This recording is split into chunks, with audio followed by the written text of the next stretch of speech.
Good evening friends, मैं हेमंत मीणा हमारे YouTube channel agriculture वाला पर आपका वेलकम करता हूं। जैसा कि आपको पता है, अपने पिछली क्लासों में क्या कंप्लीट कर लिया था। पिछली क्लासों में अपने जनरल एग्रीकल्चर को कंप्लीट कर लिया था, इकोनॉमी वाला पार्ट भी कंप्लीट कर लिया था। उन सबको कंप्लीट करने के बाद में आज अपन आगे बढ़ेंगे हॉर्टिकल्चर की ओर। हॉर्टिकल्चर को आज अपन स्टार्ट करने वाले हैं। इससे पहले अपन ने जनरल एग्रीकल्चर का पूरा पार्ट कवर कर लिया था और जनरल एग्रीकल्चर के साथ में ही अपन ने एग्रोनॉमी को भी पढ़ लिया था। अब अपन आज कवर करेंगे हॉर्टिकल्चर को। तो अपन हॉर्टिकल्चर को पढ़ने से पहले मैं आपको एक चीज और बताता हूँ। हॉर्टिकल्चर जो सब्जेक्ट है सभी को पढ़ने में बोरिंग लगता है। क्यों बोरिंग लगता है? क्योंकि इसमें जैसे मैंने फील्ड क्रॉप जब पढ़ाई थी तो आपको बोला था कि आपको याद करने की चीजें, वैसे ही इसमें बहुत सारी चीजें याद करने की, बहुत सारे लेंथी है, बहुत सारी फ्रूट है, वेजिटेबल है, उनकी वेराइटियां है, वो आपको याद करनी है। और इम्पोर्टेंट इस सब्जेक्ट की इसलिए है क्योंकि आरईओ और आरएचओ का दोनों का पेपर सेम आना है, इसलिए ये सब्जेक्ट अपने लिए इम्पोर्टेंट हो जाता है। ठीक है फ्रेंड्स, तो आपको इसको बिल्कुल भी नेग्लेक्ट नहीं करना है और आपको इसको मेरे साथ साथ ही कवर करते जाना है। अगर कुछ पार्ट छूटा हुआ हो, आपका रह गया हो, तो उसको कंप्लीट कर लीजिए और इसको साथ साथ में करते जाइए। अगर आप पीछे रह गए तो आप इसको कवर नहीं कर पाओगे, बहुत बड़ा सब्जेक्ट है। इससे पहले आपने दो चीज कंप्लीट कर ली, जनरल एग्रीकल्चर और एग्रोनॉमी। और सोइल साइंस मनीषा मैम के द्वारा कंप्लीट हो गई, लगभग अप्रोक्स 3 या 4 क्लास बची है, वो कुछ दिनों में आपको करवा देगी। तो अपने 3 जो मेजर सब्जेक्ट हो गए, हॉर्टिकल्चर को अपन कवर कर लेंगे। उसके बाद में फिर छोटे छोटे सब्जेक्ट है, उनको अपन बहुत जल्द कवर कर लेंगे। इस तरह अपन आरईओ और आरएचओ का सिलेबस को कंप्लीट करेंगे। तो अपन क्लास को स्टार्ट करने से पहले मैं आपसे एक ही चीज कहना चाहता हूँ, आप इस चीज के भरोसे में मत रहिए कि वैकेंसी बहुत है, अपना तो सिलेक्शन ऐसे ही हो जाएगा। इस चीज के भरोसे बिल्कुल मत बैठिए। वैकेंसी बहुत है लेकिन फॉर्म डालने वाले और पढ़ने वाले भी बहुत हैं। जैसा कि आप लोगों को पता होगा कि कंपटीशन अब बढ़ गया है, वो वाली बात नहीं रही कि एग्रीकल्चर में कंपटीशन नहीं। हाँ, एक बात जरूर कहता हूँ मैं आप लोगों से, जो और लोगों की तुलना में, जैसे पटवारी पुलिस का एग्जाम हो गया, इनकी तुलना में कंपटीशन कम है, लेकिन जो अपना लेवल है एग्रीकल्चर वालों को, उस लेवल से कंपटीशन बहुत है। तो आपको पढ़ते जाना है। आज अपन स्टार्ट करेंगे हॉर्टिकल्चर को। आज अपनी जो क्लास होगी वो होगी हॉर्टिकल्चर की। हॉर्टिकल्चर की आज अपन स्टार्ट करेंगे हॉर्टिकल्चर। हॉर्टिकल्चर को क्या बोलते हैं? उद्यान विज्ञान। उद्यान विज्ञान, उद्यान विज्ञान। हॉर्टिकल्चर को अपन स्टार्ट करेंगे। हॉर्टिकल्चर को बोलते हैं उद्यान विज्ञान। चलिए बात कर लेते हैं हॉर्टिकल्चर क्या होता है। हॉर्टिकल्चर जो शब्द है, कौन सी भाषा का शब्द है? मैं आपको पहले ही पढ़ा चुका हूँ। हॉर्टिकल्चर लैटिन भाषा का शब्द है। कौन सी भाषा का शब्द है? हॉर्टिकल्चर। हॉर्टिकल्चर लैटिन भाषा का शब्द है। कौन सी भाषा? लैटिन भाषा। किन किन वर्ड से मिलकर बना है हॉर्टिकल्चर? हॉर्टस प्लस कल्चर या culture. Hortus plus culture Latin word है, लैटिन भाषा से लिया गया है और हॉर्टस प्लस कल्चर से मिलकर बना है। हॉर्टस का मतलब क्या होता है? गार्डनिंग। गार्डनिंग, गार्डनिंग, उद्यान। कल्चर मतलब होगा कल्टीवेशन। तो हॉर्टिकल्चर का मतलब क्या हुआ? जो गार्डन वाली फसलें हैं, फल फ्रूट सब्जियां, उनका विस्तृत अध्ययन करना ही हॉर्टिकल्चर कहलाता है। हॉर्टिकल्चर क्या है? हॉर्टिकल्चर फल, सब्जियां, फूल और ऑर्नामेंटल और मेडिसिनल प्लांट का अध्ययन करना ही हॉर्टिकल्चर कहलाता है। हॉर्टिकल्चर दो वर्ड से मिलकर बना है, हॉर्टस प्लस कल्चरा से। हॉर्टस का मतलब होता है गार्डनिंग, कल्चरा मतलब कल्टीवेशन, लैटिन वर्ड से मिलकर बना है। ये चीज मैं आपको पहले भी बता चुका हूँ। ठीक है फ्रेंड्स, अब आप इसको याद कैसे करेंगे? हॉर्टस, इसको याद ऐसे रख लीजिए, हॉर्टस गार्डनिंग से मिलकर। क्यों? क्योंकि जब अपन कोई भी अच्छी चीज देखते हैं तो अपना दिल क्या हो जाता है? गार्डन गार्डन हो जाता है। तो उसी तरह हॉर्टस को ले लीजिए हार्ट से, हार्ट से, अपने हार्ट से, और गार्डन को गार्डन गार्डन। तो आप इस तरह से इसको याद रख सकते हैं। ठीक है फ्रेंड्स, आगे देख लेते हैं, इसकी ब्रांचेस देख लेते हैं। हॉर्टिकल्चर की कौन कौन सी ब्रांच है? ब्रांच कौन कौन सी? Branch of horticulture. हॉर्टिकल्चर की ब्रांच को देख लेते हैं। इसकी ब्रांच कौन कौन सी? पहली है पोमोलॉजी। पोमोलॉजी, पोमोलॉजी को क्या बोलते हैं? पोमोलॉजी होता है फल विज्ञान। फल विज्ञान, फल विज्ञान। पोमोलॉजी कौन सी भाषा से लिया गया है? पोमोलॉजी लैटिन और ग्रीक दोनों है, लैटिन भी है और ग्रीक भी है। कौन शब्द से मिलकर बना है? पोमो। पोमोलॉजी। वैसे तो मैंने आपको एक ट्रिक बताई, जिस वर्ड में लॉजी लगाओ वो ग्रीक होते हैं, जिसमें कल्चर लगाओ वो लैटिन भाषा का शब्द होते हैं। लेकिन ये एक्सेप्शन है, अपवाद है उसका। क्यों अपवाद है? पोमोलॉजी लैटिन और ग्रीक दोनों वर्ड है। इसमें जो पोमो वर्ड है ये लैटिन भाषा का वर्ड है और लॉजी जो है ग्रीक भाषा का वर्ड है, ये ग्रीक वर्ड है। अगर आपके एग्जाम में क्वेश्चन पूछा जाता है कि पोमोलॉजी कौन सी भाषा का शब्द है, तो आप इसको अगर ऑप्शन में आपके दिया है Latin, B option Greek, C option both, तो आप बोथ लगाओगे। लेकिन अगर आपके ऑप्शन में रहता है या तो लैटिन रहता है अकेला या ग्रीक रहता है, अगर आपके ऑप्शन ऐसे आते हैं A Latin, B Greek, C Arabic और D none of the above, इनमें से कोई, तो आप क्या लगाओगे? ग्रीक को। अगर आपसे अकेला पूछा जाए तो आप ग्रीक को प्रेफरेंस दोगे, क्योंकि जो स्टैंडर्ड बुक है वो यही बोलती है कि जो पोमोलॉजी है वो ग्रीक भाषा का शब्द है। लेकिन अगर दोनों ऑप्शन में तो आपको दोनों लगाना है, अगर दोनों नहीं है तो फिर आपको ग्रीक पे जाना है। ये बात आपको ध्यान रखना है। पोमोलॉजी में क्या करते हैं? जो फल होते हैं, आम होता है, नींबू होता है, संतरा होता है, उनका विस्तृत अध्ययन करना, केला, उनका अंगूर हो गया, इन सब का फलों का विस्तृत अध्ययन करना, एक क्रमवाई, उसी को बोलते हैं फल विज्ञान। मतलब फलों का उत्पादन से संबंधित, फलों की जो प्रोसेसिंग, फलों की जो उत्पादन की टेक्निक है, प्रोडक्शन टेक्निक है, उसका अध्ययन करना ही पोमोलॉजी कहलाता है। पोमोलॉजी को हम फल विज्ञान बोलते हैं और फलों का अध्ययन करते हैं। दूसरी ब्रांच है ओलेरीकल्चर। ओलेरीकल्चर यही लिख देता हूं, ओलेरीकल्चर। ओलेरीकल्चर दूसरी ब्रांच है ओलेरीकल्चर। इसको बोलते हैं सब्जी विज्ञान। सब्जी विज्ञान क्या बोलते हैं? सब्जी विज्ञान। ओलेरीकल्चर को क्या बोलते हैं? सब्जी विज्ञान। इसके अंतर्गत हम सब्जियों की, आलू हो गया, टमाटर हो गया, बैंगन होगी, मिर्ची होगी, उनका विस्तृत क्रमवार अध्ययन करते हैं, ओलेरीकल्चर। और ये एक लैटिन वर्ड है। ओलेरीकल्चर कौन सा वर्ड है? लैटिन वर्ड है, ये आपको ध्यान रखना है, ठीक है। तीसरी इसकी ब्रांच होती है, पोमोलॉजी हो गया, ओलेरीकल्चर हो गया। तीसरी जो ब्रांच होती है इसकी फ्लोरिकल्चर, फूलों की खेती, फ्लोरिकल्चर। फ्लोरिकल्चर फूलों का अध्ययन या फूलों का अध्ययन या फूलों की खेती करते हैं, ये फ्लोरिकल्चर के अंतर्गत करते हैं। ये भी एक लैटिन वर्ड है।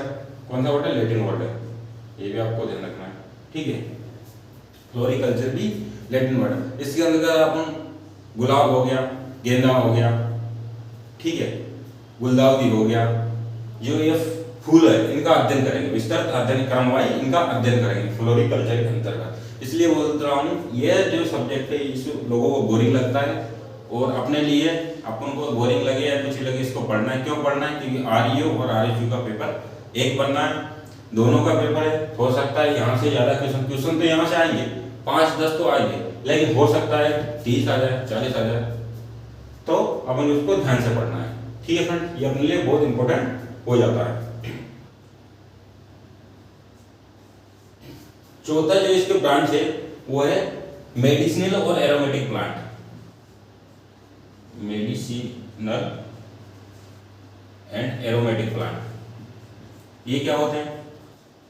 सफेद मूसली हो गया, इसबगोल हो गया, सफेद मूसली हो गया, इसबगोल हो गया, इनकी खेती का अध्ययन करना ही मेडिसिनल एरोमेटिक प्लांट के अंतर्गत अपन करेंगे, ठीक है। पांचवा जो है प्लांटेशन क्रॉप, यहां लिख देता हूं साइड में। अब आप बोलोगे प्लांटेशन क्रॉप क्या होती है सर? तो प्लांटेशन क्रॉप क्या होती है?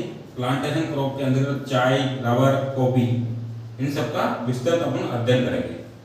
प्लांटेशन क्रॉप के अंतर्गत चाय, कॉफी, रबर, कोकोनट, इन सब का अध्ययन प्लांटेशन क्रॉप के अंतर्गत, और स्पाइसेस का अध्ययन भी प्लांटेशन के अंतर्गत ही करेंगे। छठी जो इसकी ब्रांच है वो है पोस्ट हार्वेस्ट मैनेजमेंट। अब हॉर्टिकल्चर में अपन ने इतना सारा ब्रांच पढ़ ली, इतना सारा उनको उत्पादन कर लिया, अब उनका अपन अच्छे से मैनेजमेंट नहीं करेंगे तो नुकसान हो जाएगा। तो इसलिए पोस्ट हार्वेस्ट मैनेजमेंट को पढ़ना जरूरी है, और ये इंपॉर्टेंट भी है। पूरा हॉर्टिकल्चर इंपॉर्टेंट है, पहली क्लास है, आज आपको समझा रहा हूँ। हॉर्टिकल्चर को पढ़ना बेहद जरूरी है, क्योंकि ये बहुत ही इंपॉर्टेंट टॉपिक है और यहाँ से क्वेश्चन बनेंगे। 5-10 क्वेश्चन तो नॉर्मली है, लेकिन अगर उनका मन हुआ, क्योंकि आरईओ और आरएचयू का पेपर सेम है, तो ज्यादा भी आ सकता है, इसलिए आपको उसको ध्यान से पढ़ना है, ठीक है। 5 ही ब्रांच मैंने यहाँ लिख दी, प्लांटेशन, क्रॉप, छटरी, पोस्ट हार्वेस्ट मैनेजमेंट। इसमें क्या करते हैं, जब फलों का उत्पादन कर लिया, सब्जियों का उत्पादन कर लिया, तो उनको उत्पादन करने के बाद में उनको भंडारण में, स्टोरेज में कैसे रखना है, उसका जो मतलब उनका फसल पकने के बाद जो उसका मैनेजमेंट होता है, पोस्ट हार्वेस्ट करने के बाद जो उनका मैनेजमेंट करना है, वो अपन इसके अंतर्गत पढ़ेंगे पोस्ट हार्वेस्ट मैनेजमेंट। तो मैं साइड हो जाता हूँ, आप इसको नोट डाउन कर लेना और साथ साथ में नोट डाउन करते जाइए, आप इसको साथ साथ में नोट डाउन करते जाइए। चलिए फ्रेंड्स, आगे बढ़ लेते हैं। आप लोगों ने इसको नोट डाउन कर लिया होगा, अगर नहीं किया है तो आप वीडियो को रोको, नोट डाउन कर लेना। और मैं जो आपको ये पढ़ा रहा हूँ पूरा बेसिक से पढ़ा रहा हूँ, जीरो से स्टार्ट कर रहा हूँ, और मैं आपको डायरेक्ट क्रॉप्स, फ्रूट क्रॉप्स पे ले जाने से पहले आपको कुछ बेसिक चीज़ें पढ़ाऊंगा। उसके बाद में जो कंसेप्ट वाली चीज़ें, जो समझाने वाली चीज़ें, बेसिक चीज़ें आपको सारी क्लियर करवाने के बाद ही फ्रूट क्रॉप पे अपन चलेंगे। उसके बाद अपन फ्रूट क्रॉप को स्टार्ट करेंगे। पहले मैं आपको बेसिक चीज़ें क्लियर करूँगा जहाँ से क्वेश्चन पूछ लिए जाते हैं। और हॉर्टिकल्चर थोड़ा लेंथी सब्जेक्ट है, इसलिए अपन को इसको अच्छे से पढ़ना है और यहाँ से क्वेश्चन आने के चांस भी बहुत ज़्यादा है, तो आप इसको ध्यान से पढ़ते रहिए, ठीक है। अब पढ़ते हैं अपन कुछ इंपॉर्टेंट डेफिनेशन है हॉर्टिकल्चर के अंतर्गत ही, कुछ इंपॉर्टेंट डेफिनेशन है, इंपॉर्टेंट डेफिनेशन है, परिभाषा है, इंपॉर्टेंट है, उनको अपन देखेंगे। कुछ इंपॉर्टेंट डेफिनेशन है, उनको देखेंगे। इंपॉर्टेंट डेफिनेशन क्या है? टिपिकल फ्लोवर, पहली डेफिनेशन क्या है? Typical flower, typical flower, typical flower, typical flower. Typical flower क्या होता है? जिसमें फ्लोवर के चारों पार्ट पाए जाते हैं। फ्लोवर में कितने पार्ट होते हैं? 4 पार्ट होते हैं मेनली, सेपल्स, पेटल्स, स्टेमन और पिस्टिल। जिसमें स्टेमन और पिस्टिल होते हैं रिप्रोडक्टिव पार्ट होते हैं। स्टेमन होता है मेल पार्ट होता है, पिस्टिल जो है फीमेल पार्ट होता है, तो ये दोनों रिप्रोडक्टिव पार्ट है। और पेटल्स, सेपल्स इसके वेजिटेटिव पार्ट है। तो टिपिकल फ्लावर क्या होता है? जिसमें चारों पार्ट पाए जाते हैं। क्या पाए जाते हैं? चारों पार्ट पाए जाते हैं, उसको बोलते हैं अपन टिपिकल फ्लावर। जिसमें सेपल्स, द फ्लावर, थोड़ा सा लिख देता हूं मैं, the flower have 4 parts of flowers. ऐसा फ्लावर जिसके अंदर चारों पार्ट पाए जाते हैं। कौन कौन से? सेपल्स, पेटल्स, सेपल्स, पेटल्स, स्टेमन, स्टेमन ये मेल पार्ट होता है, स्टेमन मैंने आपको बता दी, और पिस्टिल ये होता है फीमेल पार्ट।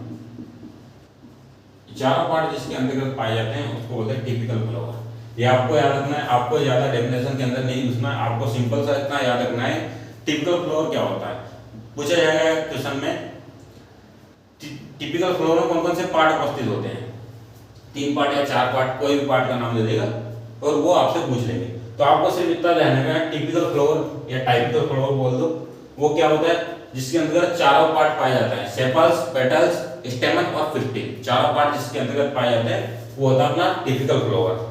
एक होता है कंप्लीट फ्लावर, ये भी इसके जैसा ही है, लगभग सेम तो नहीं कह सकते लेकिन मिलता जुलता है,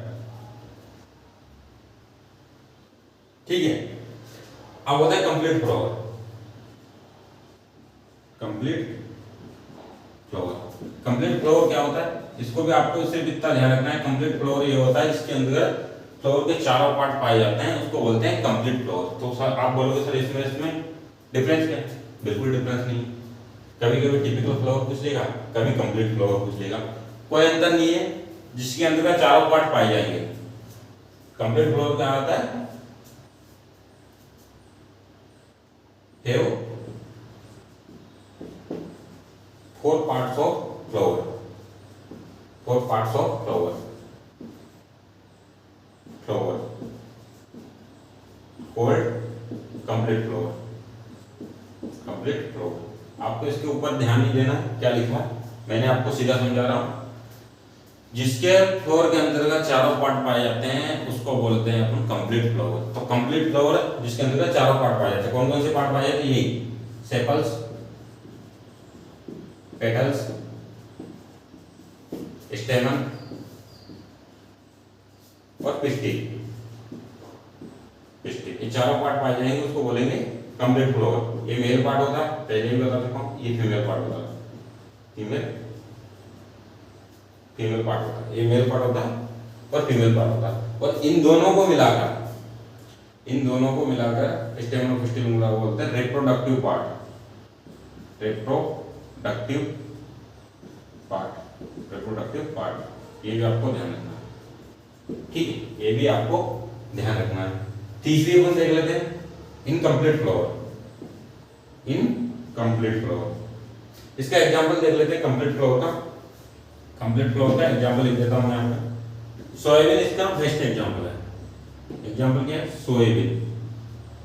कंप्लीट फ्लावर का एग्जांपल है सोयाबीन, ये आपको ध्यान रखना है। तीसरा अपन देख लेते हैं इनकम्प्लीट फ्लावर।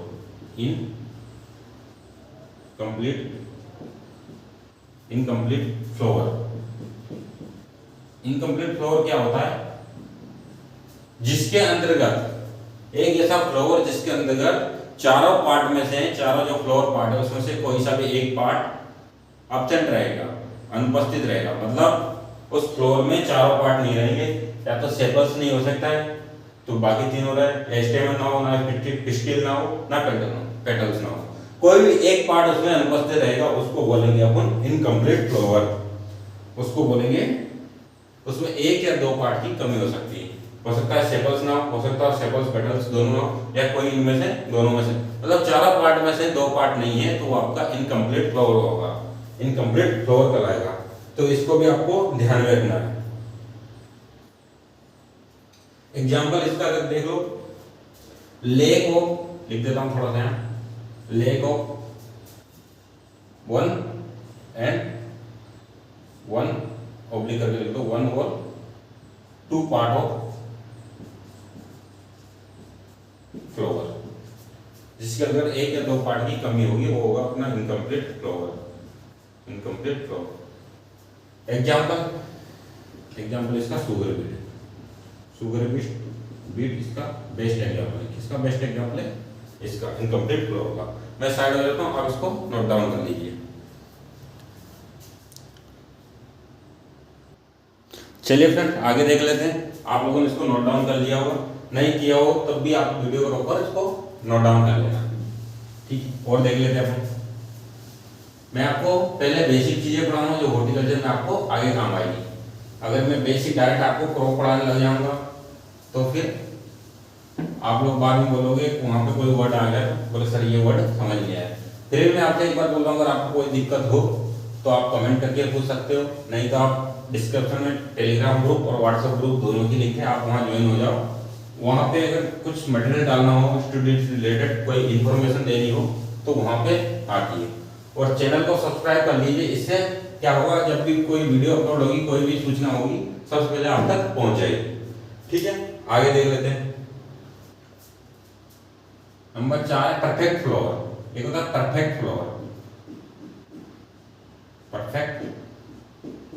फ्लावर, ये क्या होता है परफेक्ट फ्लावर? परफेक्ट फ्लावर उसको बोलते हैं जिसके अंतर्गत दो ही पार्ट होते हैं। परफेक्ट फ्लावर में दो पार्ट होते हैं, एक तो मेल पार्ट और फीमेल पार्ट। मेल पार्ट कौन सा होता है? स्टेमन, और फीमेल पार्ट पिस्टिल।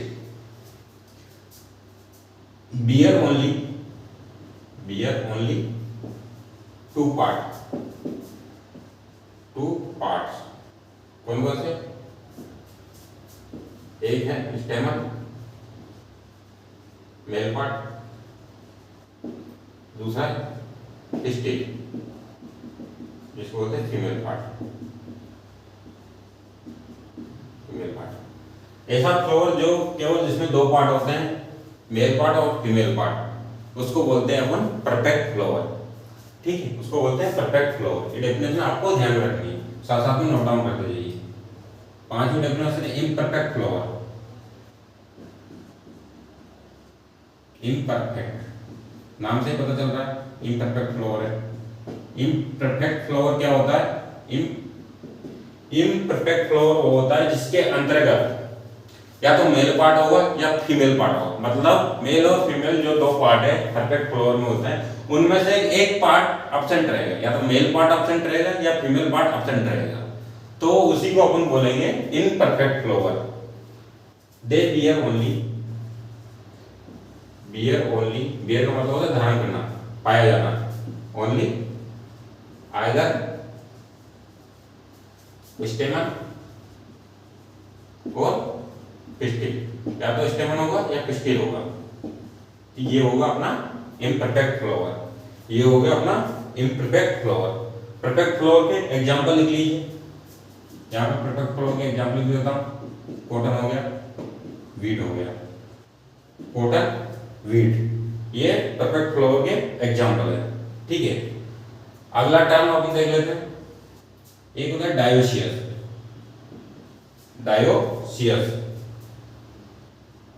डायोसियस, एक होता है मोनोसियस, मोनोसियस, एक होता है डायोसियस, एक होता है मोनोसियस। ये क्या होते हैं? डायोसियस क्या होता है, थोड़ा नाम में आपको कंफ्यूजन हो सकता है डायोसियस और मोनोसियस में, इसको आप अच्छे से समझ लीजिए। एक कोई प्लांट है, माना कि ये कोई प्लांट है और यहाँ पे इसका फ्लावर है, ये फ्लावर लगा हुआ है। मेरा डायग्राम इतना अच्छा नहीं है, डायग्राम बनाना मुझे शुरू से आता नहीं है। ये फ्लावर है, ये कोई प्लांट है, ये इसका फ्लावर है। अब इस फ्लावर के अंतर्गत, एक ही फ्लावर के अंतर्गत मेल पार्ट भी पाया जाता है और फीमेल पार्ट भी पाया जाता है, मेल पार्ट भी पाया जाता है और फीमेल पार्ट भी पाया जाता है, दोनों ही पार्ट पाए जाते हैं।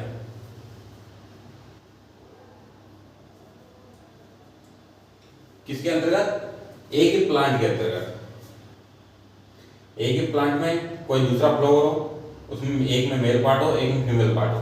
मतलब कहने का मतलब यह है कि एक ही प्लांट के अंतर्गत अगर मेल और फीमेल पार्ट दोनों पाए जाते हैं तो वो अपना हो जाता है मोनोसियस। अब आप डायोसियस और मोनोसियस में नाम में कंफ्यूजन हो सकते हैं। मोनोसियस का मतलब होता है कि एक ही प्लांट के अंतर्गत मेल पार्ट और फीमेल पार्ट दोनों को पाया जाना, उसी को बोला जाता है मोनोसियस। डायोसियस के अंतर्गत क्या होता है, एक प्लांट में होगा मेल पार्ट, दूसरे में होगा फीमेल पार्ट, तो ये इससे क्या होता है, क्रॉस पॉलिनेशन को बढ़ावा मिलता है डायोसियस को। और मोनोसियस क्या करता है, सेल्फ पॉलिनेशन को बढ़ावा देता है। ठीक है, आया समझ में? नहीं आया हो तो आप कमेंट बॉक्स में कमेंट करके भी पूछ सकते हैं। एक बार और बता देता हूँ, यहाँ पे एक बार और, ये प्लांट है, ये दो प्लांट है, यहाँ पे इसका फ्लावर है, डायग्राम मेरा अच्छा नहीं मैं आपको बता चुका हूँ। यहाँ पे इसका फ्लावर है, यहाँ पे मेल पार्ट है और यहाँ फीमेल पार्ट है।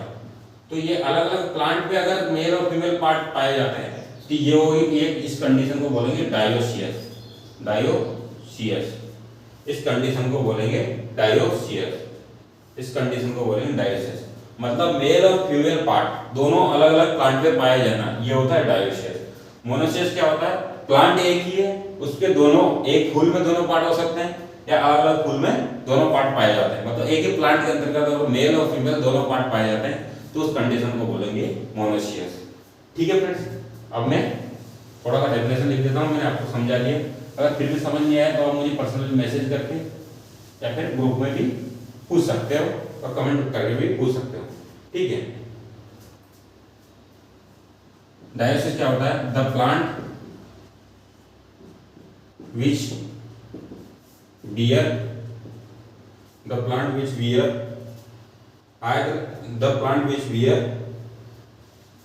the plant which bear male और फीमेल पार्ट फ्लावर, मेल और female flower different plant, male और फीमेल फ्लावर डिफरेंट प्लांट, मतलब अलग अलग प्लांट के अंतर्गत मेल और फीमेल पाया जाना, ये क्या कहलाता है, डिफरेंट प्लांट, ये कहलाता है डायोसियस। मैंने आपको समझा दिया। मोनोसियस क्या होता है, the plants which bear male और फीमेल फ्लावर्स, सेम प्लांट, एक ही प्लांट के अंतर्गत मेल और फीमेल पाया जाना, ये होता है मोनोसियस। ठीक है, मैं साइड हो जाता हूँ, अब इसको नोट डाउन कर लीजिए। इसका एग्जाम्पल, डायोसियस का एग्जाम्पल सबसे बेस्ट एग्जाम्पल है पपाया, कई बार एग्जाम में पूछा गया है। पपाया किसका एग्जाम्पल है, डायोसियस का। मोनोसियस का एग्जांपल क्या है, मोनोसियस का एग्जांपल है कुकुरबिट्स, कुकुरबिट्स, कुकुरबिट्स, कुकुरबिट्स जो कुकुरबिट्स फैमिली के वो, और स्ट्रॉबेरी, स्ट्रॉबेरी, ये भी आपको ध्यान रखना है, स्ट्रॉबेरी, ये मोनोसियस के एग्जाम्पल है। मैं साइड हो जाता हूँ, आप इसको नोट डाउन कर लीजिए, साथ साथ में नोट डाउन करते चलिए और इनको अच्छे से याद करते चलिए साथ साथ में, ये आपकी बहुत हेल्प करेंगे आगे जाकर। ठीक है फ्रेंड्स, आप लोगों ने नोट डाउन कर लिया होगा। अगर आप लोगों ने इसको नोट डाउन नहीं किया तो आप वीडियो के ऊपर नोट डाउन कर लीजिए। ठीक है फ्रेंड, आगे देखते हैं, आगे बढ़ते हैं, अपनी क्लास को आगे लेकर चलते हैं। और वीडियो आपको अच्छा लगे तो अपने दोस्तों के साथ शेयर कीजिए, आपको भी मजा आए पढ़ने में और मुझे भी थोड़ा अच्छा लगे पढ़ाने में।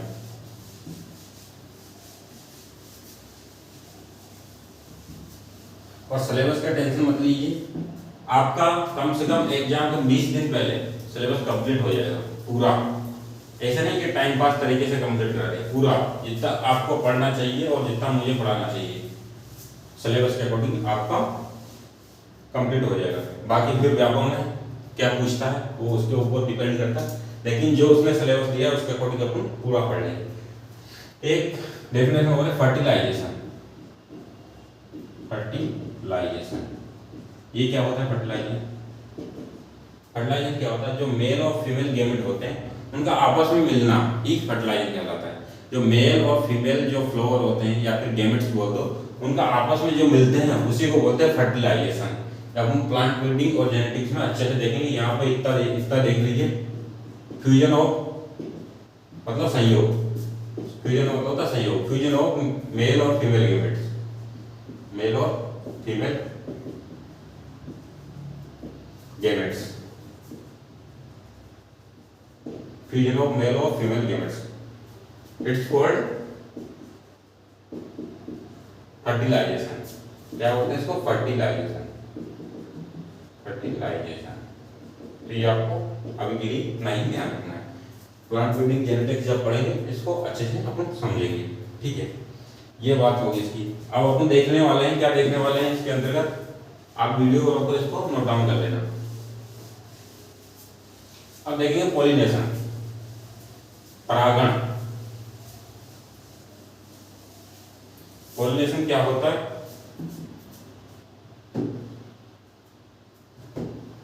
पॉलिनेशन या परागण, पॉलिनेशन या फिर परागण, हिंदी में परागण बोलते हैं। देखो हिंदी पे ज्यादा मत मरिए, हिंदी वहां पे एग्जाम में ऐसी शुद्ध हिंदी दे देंगे गूगल से ट्रांसलेट करके, तो आपको ना तो हिंदी पल्ले पड़ेगी ना इंग्लिश पल्ले पड़ेगी। इसलिए थोड़ा सा इंग्लिश में समझने की कोशिश कीजिए। और पॉलिनेशन को परागण बोलते हैं, इतने परागण याद करोगे इतने पॉलिनेशन याद हो जाएगा इतने समय में। तो आप थोड़ा इंग्लिश पे कमांड बनाइए, क्योंकि एग्जाम में अगर आप हिंदी से पूरा पढ़ते हो तो 4 से 5 क्वेश्चन आपके हिंदी की वजह से गारंटेड गलत हो जाएंगे। ये बात मैं आपसे आज बोल रहा हूँ, क्योंकि हिंदी ऐसी हिंदी आती है, वहां पे ऐसा वर्ड आते हैं हिंदी आपने क्या किसी ने नहीं देखी होगी, ऐसी हिंदी वो गूगल से ट्रांसलेट कर देते हैं। पॉलिनेशन क्या होता है? पॉलिनेशन एक ऐसी प्रोसेस है, पॉलिनेशन क्या है? पॉलिनेशन एक ऐसी प्रोसेस है जिसके द्वारा पोलन ग्रेन जो होते हैं, पोलन ग्रेन होते हैं एंथर से स्टिग्मा तक ट्रांसफर हो जाते हैं, उसी को पॉलिनेशन बोलते हैं। मतलब पोलन ग्रेन का एंथर से स्टिग्मा तक पहुंचना ही पॉलिनेशन कहलाता है। क्या होता है? कोई पोलन ग्रेन होते हैं प्लांट के अंदर, फ्लावर के अंदर आपने देखे होंगे पोलन ग्रेन होते हैं, उनका एंथर से, एंथर जो है मेल पार्ट होता है, स्टिग्मा जो है फीमेल पार्ट होता है। एंथर से स्टिग्मा, पोलन ग्रेन कहाँ होते हैं? एंथर पे। एंथर से स्टिग्मा तक पोलन ग्रेन का पहुंचना ही क्या कहलाता है? पॉलिनेशन कहलाता है। द प्रोसेस लिख देता हूं मैं थोड़ा सा, वैसे मैं आपको समझा दिया। द प्रोसेस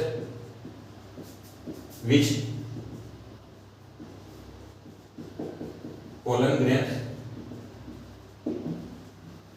ट्रांसफर फ्रॉम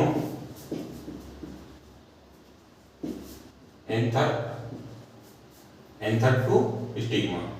मतलब पोलन ग्रेन का एंथर से स्टिग्मा तक ट्रांसफर होना, पहुंचना ही क्या कहलाता है? पॉलिनेशन कहलाता है।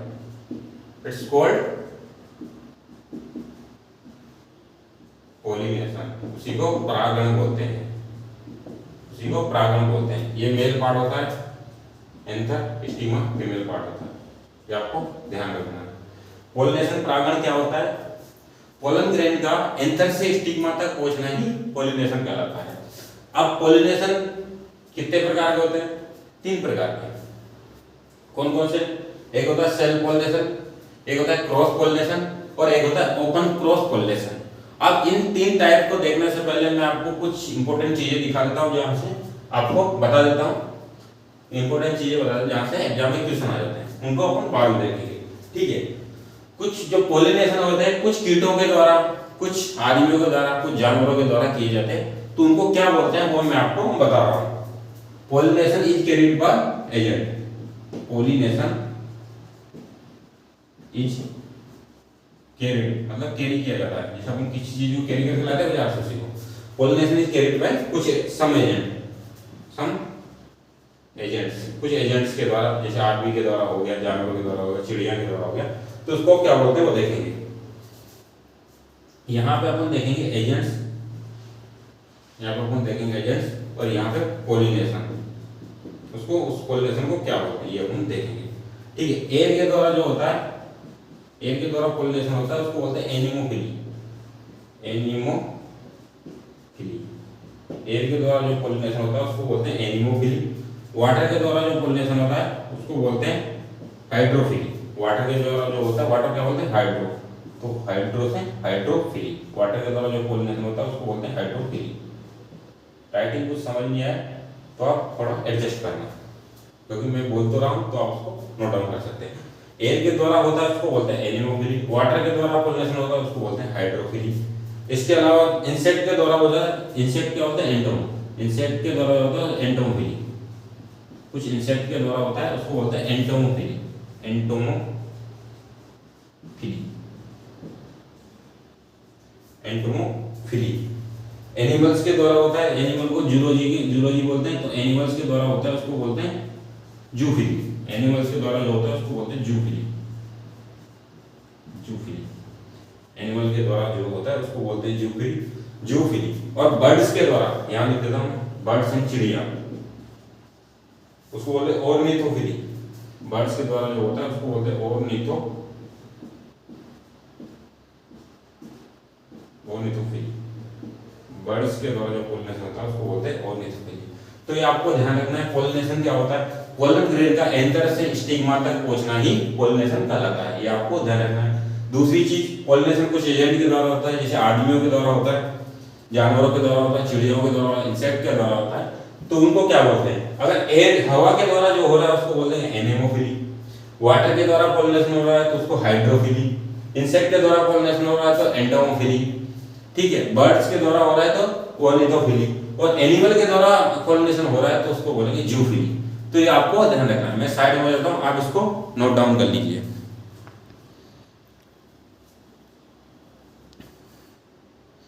आप इसको नोट डाउन कर लीजिए। आज की क्लास को अपन यहाँ तक ही रोकते हैं, और आगे की क्लास अपन जो इसके टाइप है पॉलिनेशन के, मैं जिस दिन पॉलिनेशन पढ़ाऊंगा उस दिन आपको ये दोबारा पढ़ा दूंगा, एक बार और समझा दूंगा कल की क्लास में। और पॉलिनेशन को आगे करेंगे अपन, इनके टाइप देखेंगे और अपन बेसिक चीजें हॉर्टिकल्चर की उनको कवर करेंगे। तो आपसे इतना ही कहना चाहता हूँ कि आप लोग साथ साथ में नोट डाउन करते जाइए, और वीडियो के ऊपर भी नोट डाउन कर सकते हैं। मैं साइड हो जाता हूँ, स्क्रीनशॉट लेकर के आप इसको नोट डाउन कर सकते हैं और साथ साथ पढ़ते जाइए।